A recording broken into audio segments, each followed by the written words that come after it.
your host, Cam Robinson, and I'm taking over from Chris Waters. He's gone all the way over to the other stage, the lesser stage, as I like to think of it, mainly because I'm here, and I have a beautiful orange sofa, but that's not what you're here to see. You're here to see a brand new game just announced today by Nintendo. I'm joined by Corey. How you doing, Corey? Good. How are you, Great to have you on stage. I'm doing really well. Great to have you on stage. Thank you. So I remember the first time I heard about the game Xenoblade Chronicles. And I was told, I remember my colleague Mark said, oh yeah, it's a JRPG. And I was like, oh, that sounds pretty exciting. And he's like, yeah, it takes place in this world, which is on the back of these two giant colossuses who have been caught in combat for an age, and then they died, and that's where everyone lives. And I was like, what? Like, that's an incredible premise. So to people who haven't heard of Xenoblade before, tell us a bit about it. So the first thing I want to say, yes, the Xenoblade on Wii was amazing, amazing story. With Xenoblade Chronicles X, this is an all-new story taking place. So you're going to be creating your own character at the start of the game. However, the premise of the game is actually in that you basically, as an Earthling, you have these two warring alien species that are just doing battle right above Earth. We're not really involved as Earthlings, but what ends up happening is we're in the crossfire, Earth blows up. Oh, wow. That's not good, right? There's some Earthlings that make it out. They just get out in the nick of time via their spaceships. They end up, during the escape, they crash land on a planet called Planet Mira. So it's a completely new story. Is the only similarity in name really to Xenoblade? It really is, that name. You're going to see a lot of similarities in gameplay. So right now we're seeing, for fans of Xenoblade on Wii, you're seeing that arts palette on the bottom. Yep. Now the bread and butter of that combat system, it is an RPG, JRPG. You're seeing this auto attack. Yep. Although you've got your arts down there on the left and right too. We've only got 2 on the left and right now. Well, tell us a bit more about those arts. So how do they work exactly? So the arts might be a special, the left art right there is a special melee attack, like an assault hammer. The art on the right is a shield, so you can kind of shield yourself up. As you're playing and as you're leveling up, you're going to be able to get different arts, like more ranged arts or more powerful arts. Okay. The game also lets you, when you're choosing so a lot of the strategy from battling comes from choosing which art at which time. Because when you use one, it's not just, I'm just going to spam the assault hammer. Every time you use an art, it has to cool down. Okay, right. And so during that cool down period, you're trying to figure out, okay, what's my next art going to be, or am I going to just use my auto attack? As you're attacking, you also have the ability to, you're going to see here in the next battle, you're going to have the ability to change from melee to ranged on the fly.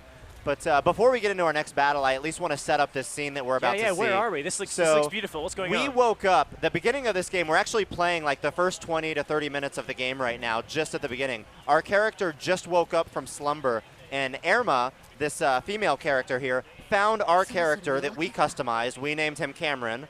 Oh my God, I'm so honored. But, well, hopefully he does a good job here. Maybe strong for us. So she's like, basically, as he was asleep in this sleeping pod chamber, she's like, do you know what happened to Earth? Do you remember anything about this? You're on this new planet called Planet Mira. And so her goal right now as the AI partner is to bring you back to kind of the Earth settlement. And you're going to see in the background here where that spaceship, or where your ship crashed and has now become like this colony on this unknown planet, Mira. Wow, okay. So you're seeing kind of the mist kind of roll away now, and you're getting the first glimpse of just how beautiful this world is. We're going to see some of the creatures kind of come into view here in a moment as well. I mean, it really is gorgeous. Let's talk a little bit about the world, actually. So I remember in the previous Xenoblade, it was a large, expansive world, but it was segmented. Is it a similar structure this time around? Yeah, I mean, it's similar in the way that you're going to have, if you're going to see an area, you're going to be able to pretty much go there. Wow. When you're playing the game, when I was playing, the original Xenoblade, I would just go. I might get lost. There's objectives. There's a story objective driving this awesome story forward, but I would get lost for hours and hours on end just exploring. Part of the fun of this game is just to go find new places. You're going to have these quests to take on that can take you just way off the beaten path. Of course, I should mention as well that you do have giant mech robots in this game as well. We're not going to see them in this demo today because we're just starting out the game. We did see some great flying creatures there, so scale has always been, based on your previous game, that's something you guys are a fan of, big monsters, really big monsters. Are we going to see lots of big monsters in this game as well? We are going to see some giant beasts. In fact, even here in this intro, you got to see some of these almost like dinosaur-esque looking Look size. like an Ankylosaurus tail thing going on there. Yeah. And you're able to basically go up and challenge them right now if you want to. Like, they are here in the world, and if you want to take on that guy, you can. Granted, So does that mean enemies don't scale then? So right now, the enemies are not scaling. You're going to have level 1 enemies, level 5, level 70s, all existing in the same game world. Okay, great. Now, that level 70 giant beast right here we can see, I don't know if he's level 70. He's really high. If we walked up to him right now, fortunately, he's not aggro. So he's not going to really mess with us if we leave him alone.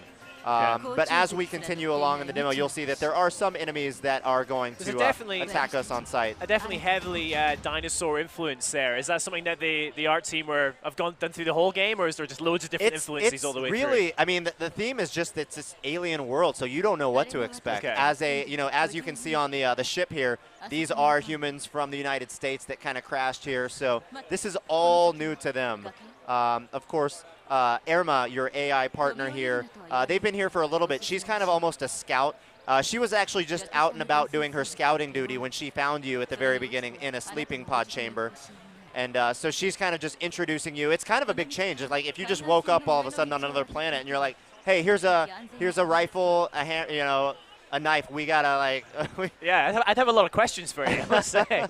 Okay. So he's kind of getting reintroduced into society, this new world here. Excellent. And Irma right now is actually just kind of explaining to us that our objective is to make it to the ship, where she's going to kind of reintroduce us to the kind of the base camp. Brilliant. So this will be like your initial base, your initial kind of home city, town, where you can learn the bartering system, you can start trading, do little missions with people. Very much like that. I mean, I forget the name of the first town in Xenoblade Chronicles. Is this kind of having a similar purpose, really? You know, this is not a game necessarily that you're going to start, neither was the Xenoblade Chronicles, that you just start and understand everything automatically. Yeah. It's not going to throw you in a mech straight at away. the very beginning of the game. So as you're playing the game, you're going to be able to learn more about it. What we're seeing here, too, is this kind of a time station where you can manipulate time. We actually just changed it from nighttime to daytime. You can change it down to the minute.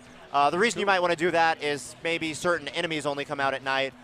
Maybe certain NPC characters are only hanging around for certain quests. But if you leave it, is it just like a persistent day-night cycle if you don't There do is, it? yeah, and you can actually see that in the upper right-hand corner there. It is about almost 2 o'clock.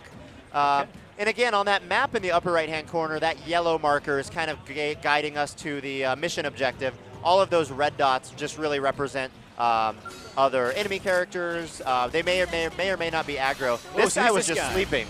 He was just minding his own business. Why did you attack him? Surely, as a character, you should know. I just woke up, right? I appreciate good sleep. We want to level up our character a little bit, so we're kind of being a little bit of a jerk here. But again, whoa, did you just sneeze at me? I think you might have just sneezed at me. I don't like that. You're seeing us actually kind of take different angles at him as well here. We're actually targeting him from the front and middle. But if we go around from the side, we're able to target different parts of his body. I noticed the terrain as well can block attacks because his sneeze hit that tree. So you can cover behind obstacles, right? Yeah, to some degree, you can definitely use that environment. But really more of it's going to be choosing whether or not you want to be going ranged or melee. Melee attacks, of course, might do more damage up close. You might get some bonuses, but it does put you more in danger and you a lot can do more of the time. damage from the back, say, and side attacks. And do they have effects on your enemies as well? Absolutely, and it's going to depend on the creature that you're fighting. In a moment, we're actually going to get to some creatures that have armor kind of plating on their front and middle. Yeah. So it's not really going to be in the best of our interest to take them from the front on. Now, you can target the individual body parts as well. So if there's a creature with a tail, you can actually like break off that tail. He can no longer like use it to whip you or something like that. Cool, that's excellent. So let's a little bit about the size of the world. How big is, because Xenoblade Chronicles is a good long game. I mean, is this a similar length and everything, or is it a real JRPG you can really get your hands This into? game is going to kind of have that same giant sense of exploration. Again, you know, you may not be able to get everywhere in the beginning. There may be some parts that maybe you can only get to like in your mech or something by flying. But in terms of scale, it's absolutely going to be massive. So what we see here is you saw that like little circles try to align, and we were prompted to push the B button.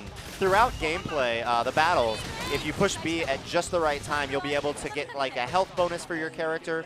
There's also moments where your character will actually be talking to you during the battle. She might issue you a command. In those instances, if you actually do the command she's asking, you can earn additional bonuses, whether that be health or some kind of other bonus. Okay. So right now, the kind of terrain we're in is very kind of lush and green. And are there varied like biomes, different terrains? Is there desert areas, icy areas? Is that kind of a part of this game? Will it take you all over the planet? You know, you're going to be traveling around a lot of the planet. I haven't actually seen all of the planet yet. We're just kind of focusing on the beginning. But one thing that we could do right here, if we did not want to go to the base right now, we could just take a detour and we could just go wherever we could. Wherever the terrain is going to allow us to go. Now, we might get ourselves in trouble and come up against these like aggro enemies that are level 80 or, you know, level 60 or something. But the game is not like putting up walls telling you, nope, you're not at the level yet. You can explore there if you want to go there. Right, now if you're watching at home and you have any questions, maybe you're a fan of Xenoblade Chronicles 2, chuck them in the comments. I've got the comments section open right here, so throw them in now and we'll take one in just a second. Okay. I have another question I was going to ask you. I want to talk about weapons, right? Okay. So I'm thinking guns weren't really a big feature in the original Xenoblade, is that correct? So, I mean, how does the weapon system work? Is there weapon customization? Do you just find weapons around? Like, how does it work in this? So right now, when you start the game, you're just going to have, of course, the rifle and the knife. And, of course, one of the new features there is that you're able to switch them on the fly, even in battle, like just knife to guns. In terms of the additional weapons you'll be able to find, there will be a lot more to that. We just really haven't been able to go in detail.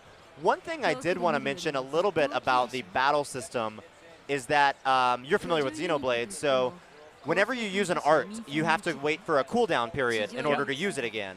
So that system is still in place, but what they've added is almost like this second cooldown period. So you're going to have the cooldown period, and if you actually let it cool down a second time, so you're able to use it, but if you wait all the way until you get it a second time, it's almost like you're going to be able to use it, maybe have this like bonus attack power, or you can use it twice in a row. So there's going to be some sort of risk-reward scenario in those battles while you're waiting for your system to recharge. We're almost at our base, but we're greeted with these giant, this is kind of almost like our first boss encounter in the game, if you will. And just to give you a heads up, we're maybe underpowered, severely underpowered, because we've been so we might die. Yeah, well, there are 3 of them and 2 of us as well. And they are bigger. We kind of zoomed the camera out manually a little bit ourselves just to give us a little bit more of the scope here, but we could zoom in if we wanted to. This looks like a pretty epic battle, but I'm afraid this is where we're going to have to leave it. But thank you so much for coming on, Corey. Yeah, Can you give us just an idea, when could we expect to get our hands on Xenoblade? So Xenoblade Chronicles X will be releasing in 2015. Fantastic. Well, thank you very much for coming on stage.